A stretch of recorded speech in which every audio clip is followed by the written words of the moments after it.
The market capitalization of the coin is used to summarize all that is taught in this video. I would also like to remind you to give my channel a like and subscribe to it so that you can stay up to date on future XRP news, as well as other cryptocurrency news in general. Take a look at this now, shall we? Garlinghouse, CEO of Ripple, is no longer facing accusations from the SEC. It had been previously determined that they were defendants in the securities violation case that the agency was investigating, which was centered around transactions involving XRP. On the other hand, the Vice President of Ripple mentioned, for the SEC, Brad Garlinghouse and Gary Gensler are responsible. Brad Garlinghouse and Gary Gensler of the Securities and Exchange Commission, along with Kevin Dyke-Eddy and Scott Moore of Shutterstock CoinDesk, were the individuals responsible for taking the photographs. It was Kevin Dyke-Eddy and Scott Moore Shutterstock CoinDesk who were responsible for taking the photographs. Ripple's top executives have been cleared of the claims of securities violation that were brought forth by the Securities and Exchange Commission. These allegations have been dragged out for years through the various federal courts but still have not been resolved. Resolution and possibly even closer to an appeal than there was before.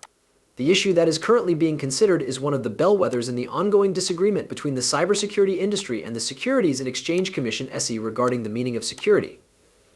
There are claims that Ripple CEO Brad Garlinghouse and Executive Chairman Chris Larsen aided and abetted the company in breaking federal securities laws in its XRP transactions. The Securities and Exchange Commission of the United States has decided to no longer pursue these allegations. Consequently, the trial that was supposed to take place the following year will be canceled as a consequence of this judgment. Additionally, this judgment will provide the cryptocurrency firm with yet another victory in the continuing lawsuit that the agency is pursuing against it. Additionally, this decision will put the regulator closer to appealing a decision that was reached by a federal judge in the case.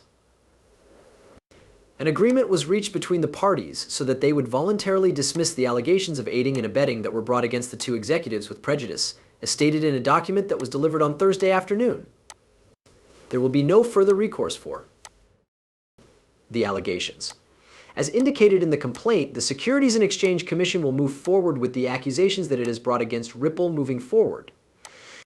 The claims that have been made against Chris and me have been false and have been made against us for nearly 3 years, according to a statement released by Garlinghouse. These allegations have been made against us by a rogue regulator who has a political agenda. The Securities and Exchange Commission went after the morally upstanding individuals rather than the criminals who were stealing client monies from offshore exchanges that were seeking political favor. During the month of July, the judge who was presiding over the case determined that Ripple had not violated any federal securities laws by making XRP accessible to private investors through the placement of it on exchanges. Despite the fact that it was only a partial triumph, this was actually a big victory for Ripple. Judge Annalisa Torres reached the same conclusion, stating that the company had broken federal securities legislation by selling XRP directly to institutional investors. This was suggested by the file that was submitted on Thursday. The ruling was announced by Judge Torres. We'll carry on talking with one another for the entirety of this second segment. In a similar line, the charges that were dropped are related to the institutional sales, which were supposed to be tried in April of the following year. However, the charges were dropped. Ripple and the China Securities Exchange (CSE) have plans to meet and discuss the possibility of a briefing schedule about the ongoing issue in the case. Regarding the Section 5 violations that Ripple committed with regard to its institutional sales of XRP, the regulatory filing asks what kinds of remedies are appropriate to pursue against the company.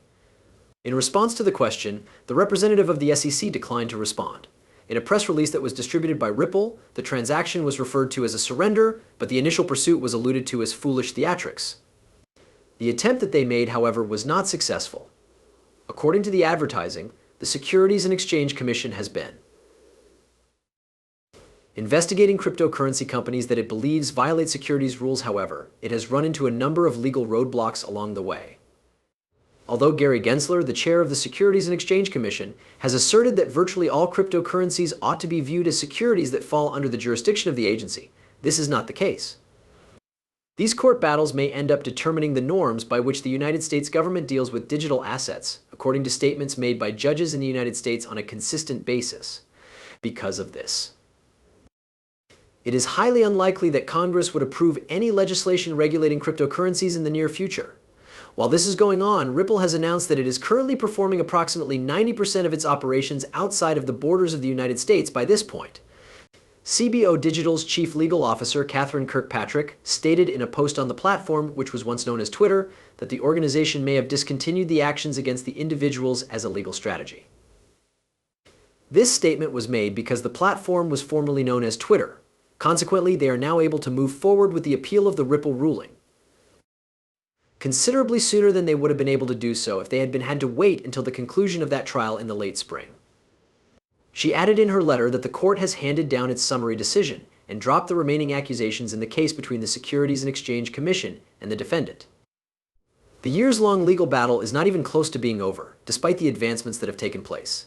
During the course of this week, Ripple and the CC continued their dispute regarding one of the last aspects of the case.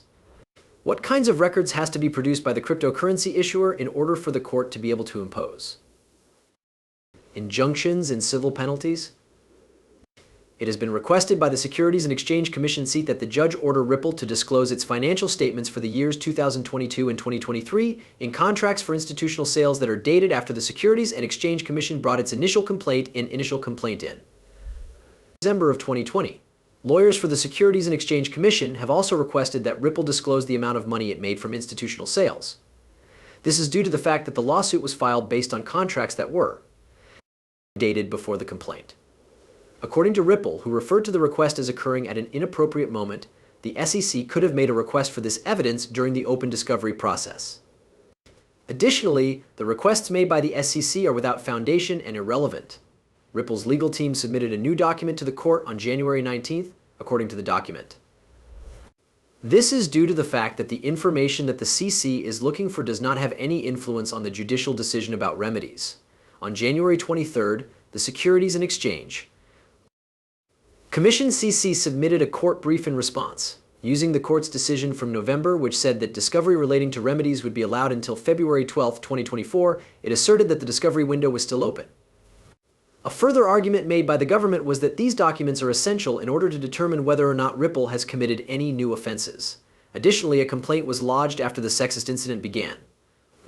Ripple was granted a partial success by the court through the use of summary judgment. This was due to the fact that the presiding judge, Annalisa Torres, found that the programmatic token issuance of XRP by the business did not require classification as a security. In part, Torres's ruling backed the SEC's agreement that Ripple's institutional XRP sales constituted the issue of unregistered securities. According to CEO Brad Garlinghouse, the company has committed more than $150 million in defense. Torres's finding was also supported by the SEC's agreement. With regard to the other issues, the judge decided to schedule a trial. Notable among these were allegations that Chris Larsen, co-founder of Ripple, and Brad Garlinghouse, CEO of the company, had supported and encouraged violations of securities laws. However, in October, the Securities and Exchange Commission dropped these allegations. Should the parties be able to reach a consensus on remedies-related discovery and the court be able to keep to Torres's original timeline, the Securities and Exchange Commission CC is obligated to submit its remedies brief by the 13th of March, 2024. Once that time has passed, Ripple will have 1 month to provide any opposition. The United States Securities and Exchange Commission has retracted its allegations against 2 executives of Ripple Labs, as stated in a court document that was submitted on Thursday in New York. The allegations were made in a lawsuit that the SEC filed, which claimed that the blockchain startup violated securities legislation in the United States. The claims that Ripple chief executive Brad Garlinghouse and co-founder Chris Larsen supported and promoted the selling of the cryptocurrency XRP, which a judge has decided to be unregistered sales of securities, have been withdrawn by the government, according to legal documents obtained by the governments. In December of 2020, the Securities and Exchange Commission CC submitted a complaint stating that Ripple had illegally generated more than $1.03 billion through the